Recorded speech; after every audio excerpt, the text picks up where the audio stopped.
How do young people, young Republicans feel about Joe Biden's slow movement of us into war? And if you say they're opposed to it, where are they? It's very interesting. You're kind of so where are the millennials? Where are Gen X? And I understand Gen X doesn't necessarily have the most political activists out there, but for millennials, that is a good question. You could say millennials are finally with their families, but most millennials aren't even having families, so that's a huge issue for it as well. Where are millennials? They're probably watching the latest Marvel movie right now because honestly, certainly in the millennial generation, young 40s, mid 30s, they've just checked out.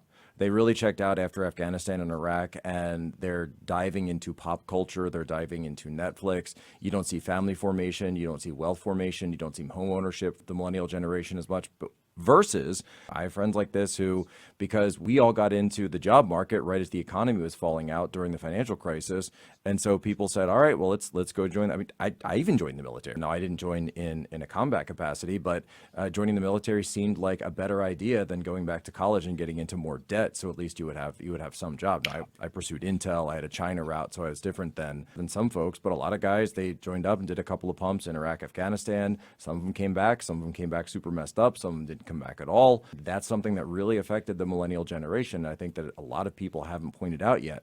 But what gets me, though, is I think there is a cognitive dissonance because people don't want to admit that it was all for naught. They don't want to admit that all of the fighting, all of the war, all of the battles, that at the end of the day, the entire thing was a snafu. Ukraine will end up like Ukrainistan in 20 years or maybe 10 years.